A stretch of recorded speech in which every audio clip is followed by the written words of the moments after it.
Y'all know what's going on. It's time for another episode of Doing Time with Joe. I'm your host, Joe Baker, and welcome to the show. Look here, y'all. G-Money and Ty back in the cell together. Everything worked out. He was gone for a minute, you know what I'm saying? They popped him down. He got a write-up. He had to do that. Then they put him on pending investigation. So right now, his visits are suspended. But the move is still intact. Like I told you, the move is what's important. The move is what's important. But he can't go to visit for 6 months because he got caught with some contraband, with a pack. So now he gonna need G-Money more than ever. He gonna need G-Money more than ever. So he get one of the gals, one of the sisters, on G-Money's list. See, he has to have somebody that he can communicate with when he needs to that can take the green money out. Because see, sometimes you get paid with green money. Everybody don't do the money orders, the cash apps, the green dots, and all this and that. Sometimes you get paid with green money, and he can't get caught with no green money. Because every now and then he might accumulate $1,000 or $2,000 worth of green money a week with all the stuff that he's moving. Sometimes more than that. And he letting G-Money know he'll cut him in on a little bit of it, as long as he's willing to go to visit, enjoy himself, eat, whatever the case may be, and then pass off the money and then come on back. We're talking about a full-fledged operation. Full-fledged operation here now. So G-Money said everything is cool with him, right? But understand this, what Ty told him. You make any slip-ups, man, and it's going to be consequences and repercussions. He said, I don't even care if you go out there and holler at her.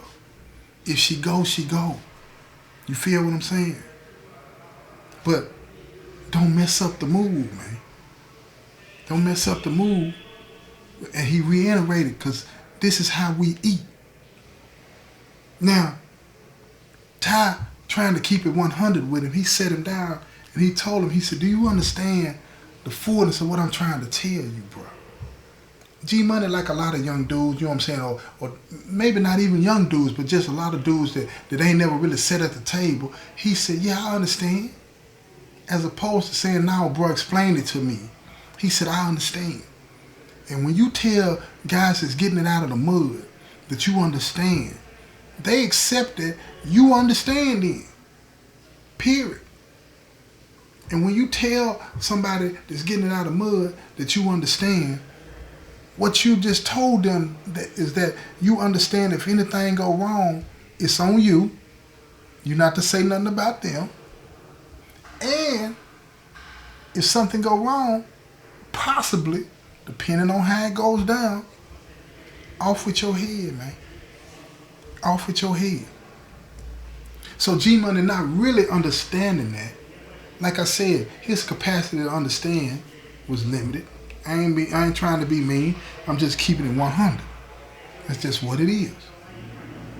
But he said, I understand. So Ty get this red bone on this list. Killing it. Killing it, you hear me? She come up, but she a college chick. But she one of the sisters. She just trying to get her little extra bread here and there. You know what I'm saying? She ain't trying to shake nothing made. Ain't bringing no drugs. She ain't doing none of that. She'll come up there, let you eat. You understand what I'm saying? She'll even enjoy the conversation, but her job is to come up there to pick up some money and roll out. That's it. She ain't doing nothing else. But you know, if you got the gift of gab and you can come up, come up. Ain't nobody never tell him that he couldn't pop his whip. Shoot your shot. So he out there and he talking to her the first week or so because things are moving. You know what I'm saying? That they done broke out the little cutie pie, you know what I'm saying? But what they didn't know is inside the cutie pie, they had some of that white girl. Right? So he getting his money. Ty getting his money. He breaking out G-Money a little bit. He doing all of that. And then he got this pile of money that he takes to the VG and he hands out to Gal. And then Gal takes the money out. But while they're visiting, you know what I'm saying? They're eating, they're talking, and she feeling him, but not like he thinks, but he feeling her, but it's like that with him. But she's strictly to the business, but she's enjoying the conversation. She ain't playing stuck up, and her laughs are genuine. It is funny sometimes, the things that he says, but at the same time, she's got to keep her focus. This is about the business.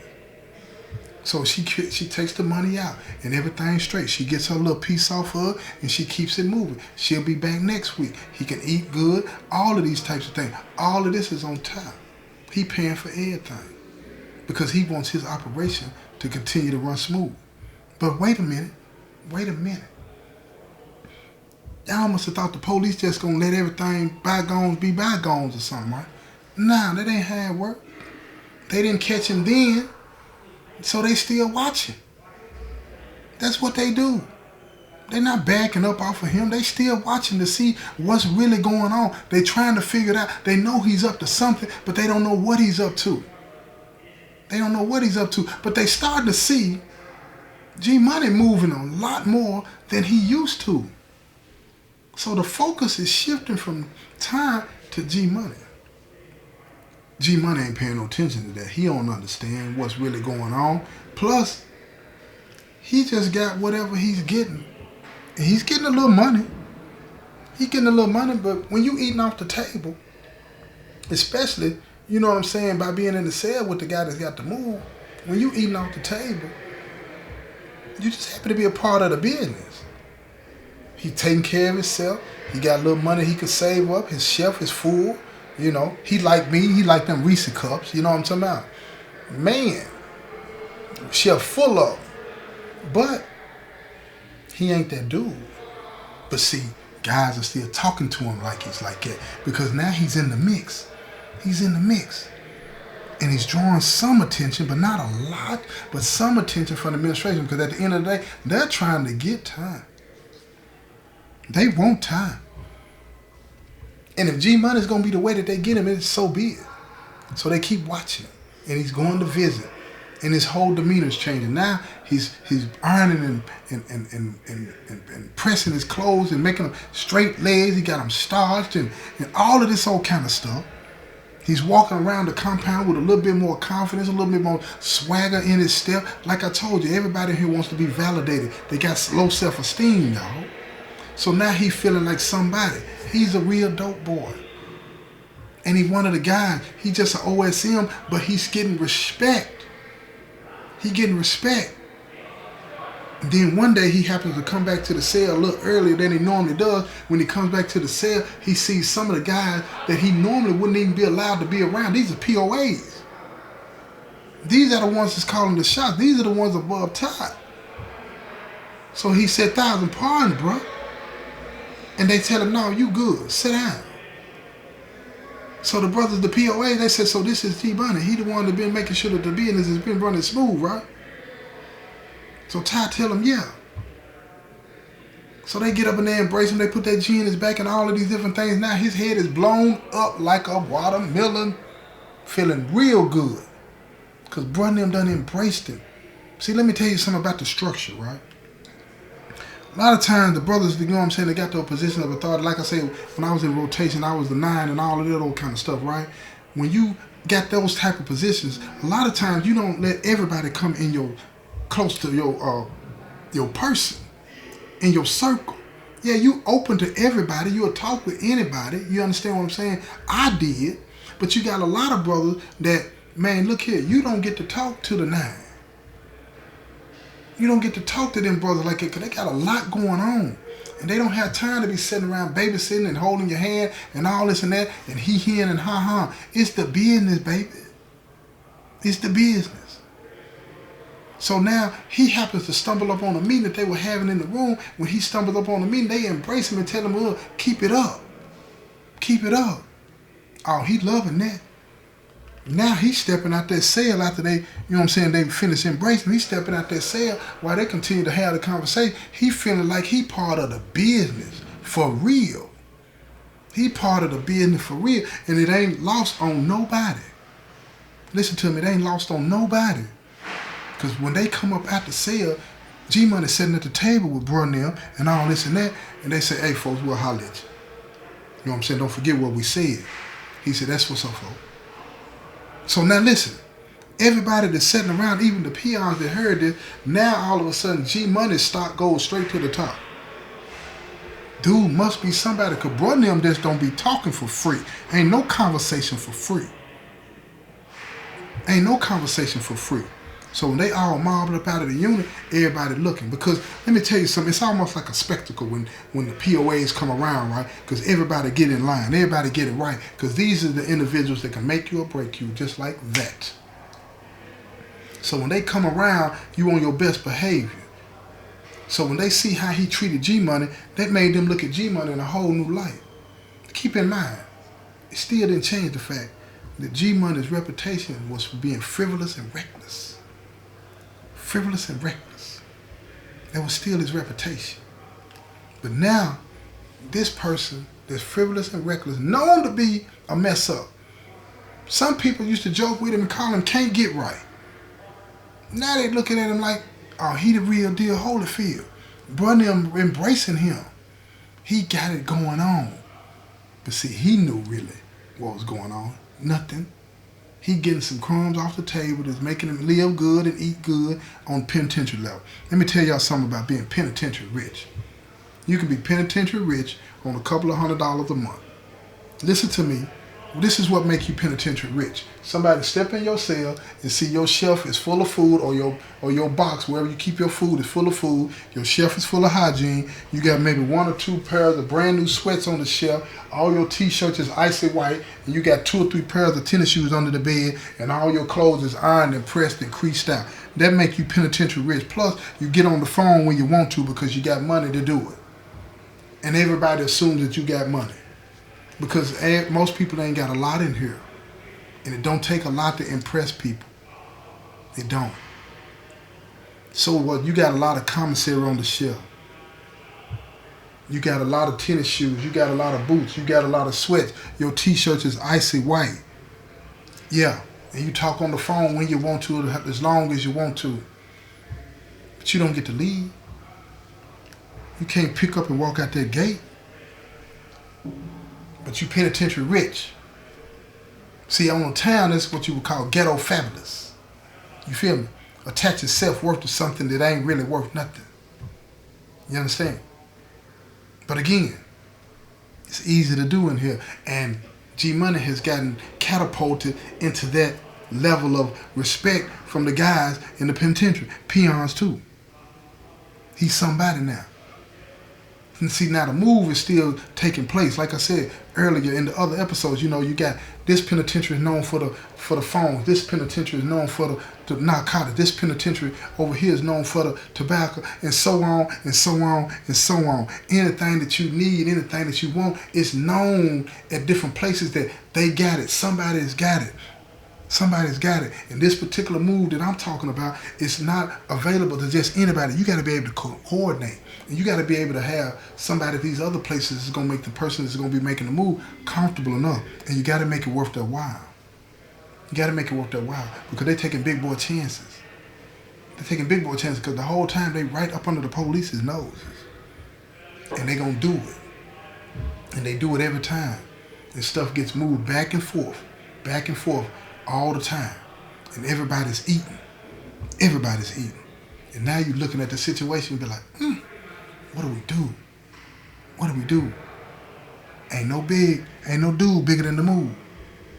Ain't no dude bigger than the move, y'all. But see, G-Money, that reputation that he got for being reckless and frivolous, is starting to show. He's starting to act like he way bigger than the mob. He talking too much, he doing too much. And now the op, they still watching it because they kind of pissed off at him because when the pack did get broke out, the last one, when right before Ty got out of the hole, you know, they know something was shaking, but he couldn't open it. And then when Ty gets out of the hole, then they don't end up being able to get nothing, even though they had money to spend. They don't get nothing. So now they looking at it like he's some, you know what I'm saying, he ain't straight. But again, that's the op. Who cares if the op looks at you like you ain't straight? That's the business, right? That's the lifestyle you chose, right? And since you said you about that life, so who cares if somebody's mad at you because they didn't get what belonged to you? Or so they think it belongs to you. But see, you gotta be careful in here. You gotta be careful. Making enemies in here, everybody want their lick back. You don't even know they mad at you for that. They mad at you because they couldn't trick you into telling them the business so they can swindle you out of something. That's how people think in here. They get mad because you don't fall for the shites, man. They get mad at you because you didn't fall for their game. And then they gonna do something to you for that. They gonna get you. They gonna get you. So check it out. G-Money down on the ball field one day, he chilling, right? They down on the basketball court, everybody hooping and all this and that. And the op, you know, they on the floor too, they playing. They playing. So G-Money, you know what I'm saying, he out there, he going for a layup, and one of the ops, they go up to try to block him. They hit him kind of hard, knock him out of the air. He hit the concrete, and he jumps up off the ground and said, "What's up with you?" And the ops said, "What's up with you?" Ain't no backing down. Everybody squaring off on the court, but don't nobody move. Then the 9 walk out there. When the 9 walk up, he said, "What's going on?" Because he got them goons around him. Don't forget now, the op, they got their leader too. So now everybody is staring each other down and all kinds of things are going on. And here go the op. This is how they get dirty. This is how they get dirty. They said, "Man," now this is the leader of the ops. He been told the plot and he part of it, right? Anytime the op can sow dissension within the ranks of another organization, they gonna do it. They gonna do it. So the head of the op, he tell brother, he said, "Look, man, your bro owe us, man. Your bro owe us." He said, "Man, when bro Ty was in the hole, your brother Ty was in the hole, we had given him some money. And he was supposed to have been breaking us out. And he told us it was coming in that week and he didn't break nothing out." So they look at him and said, "We don't know what you're talking about," and he don't either. They speaking foreign. But whatever the money was, you could chalk that. Because we don't do no refunds. But he can't speak for nothing. He don't sell nothing. Even though they know he hustling on the side, right? But as far as the family, he don't sell nothing. They knew he only had pieces.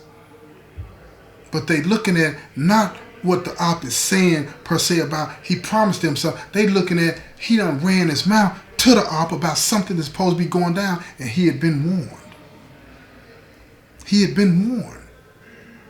Don't mess up the move, G-Money, because this is how we eat.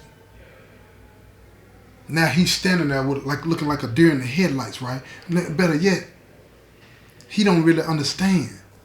You remember the analogy that I gave you earlier in the other episodes about the tiger in the woods? He's stalking his prey. He crawling real low on his belly, on his all fours, and he creeping up on that gazelle, that deer. Well, guess what? Right now, G-Money feeling like that deer.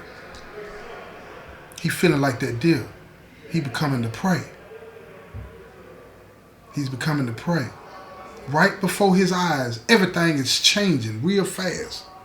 Everything is changing real fast because 1 minute he's embraced by the guys. The next minute they looking at him crazy. And again, like I say, they don't care what the op is talking about. He owed them something. They ain't worrying about that. They're worrying about him compromising the move. Now they want to know what was said, how much was said. They need to know that. They need to know that because if he's compromised the move, woe unto him. It is so many people statewide that are tied into the move that if he's messed this up, it ain't gonna be nowhere safe for him to be. Nowhere. Nowhere, y'all. Listen to me, nowhere. He can't even go home and be safe. Think of the weight that he's got to carry. Think of the fear that's going to set in. Think of that, because that's a lot. Ain't nowhere going to be safe for this brother. So they dismiss the op. They ain't thinking about none of that. If they want to do it, let them do it. Make the first move. But they get back to the spot. They still on the ball field, and they got G-Money over there, right? And now Ty's over there, and they say, "Man, what are you doing talking to the op about any business whatsoever in any way, shape, or form, or fashion?" And he put it on everything that he hadn't done that. And they say, "You had to because of what they said." they said some things too specific, and it coincides with all of the things that was going on at the time when bro was in the hole. And then this is what getting them when the 9 say, well, you not warned? Well, you not told to not mess up the mood because this is how we eat? And he looked at him and he took a deep breath. He said, yeah, I was, folks. They said, I hope you understand what that meant. I hope you understand what that meant. And you're going to have to tune into the next episode to find out what really goes on with G Money. You understand what I'm saying? Because it's about to go down. It's been another episode of Doing Time with Joe. I'm your host, Joe Baker. And I say peace, y'all.